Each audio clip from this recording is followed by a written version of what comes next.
राज्यभर आता पावसाचा जोर कायम राहिलेला पाहायला मिळतोय। अनेक ठिकाणी दुर्घटनाही घडताना दिसतायत। पूर परिस्थिती निर्माण झालेली पाहायला मिळतेय। पंचगंगा नदीकाठच्या नागरिकांना सतर्कतेचा आता इशारा देण्यात आलाय। पावसाचा जोर वाढल्याने इशारा देण्यात आलेला आहे। पंचगंगा नदी पात्राची पातळी आता 39 फुटांवर जाऊन पोहोचली आहे।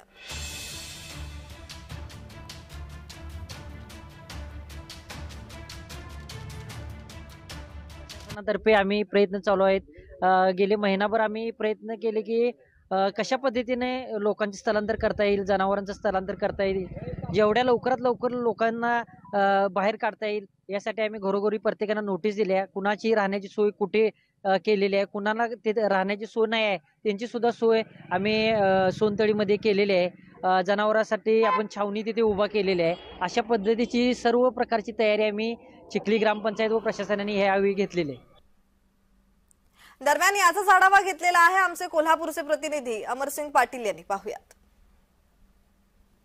कोल्हापूर जिल्ह्यातील पावसाला आता जरासे उसंत मिळाले आहे, तरीही कोल्हापूर जिल्ह्यातील नदी पातळीची पाणी वाढत आहे। त्याचबरोबर घाट माथ्यावरही पाण्याचा प्रवाह जोरात असल्यामुळे पाणी हे जोरदार वाढत आहे। मी सध्या आहे प्रयाग चिखलीच्या घाटावर आणि हा पंचगंगा आणि भोगावतीच्या संगमावरती पाण्याचं पात्र वाढत आहे।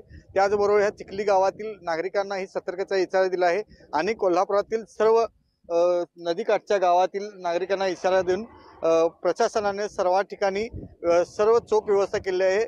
सध्या ह्या प्रयाग चिखलीच्या नदीवर पाणी पातळी झपाट्याने वाढत आहे। त्याचबरोबर नदी पात्राजवळ असलेली मंदिरे ही पाण्याखाली जाताना दिसत आहेत। कोल्हापुरातून आता थोडा पावसाची उसंत मिळाली असली तरीही प्रशासनानं 3 तासांना कोणत्याही परिस्थितीत जोरदार पाऊस होईल असं सांगितलेलं आहे आणि ह्या पावसामुळे कोल्हापुरातील पूरस्थिती निर्माण होईल अशी शक्यता आहे।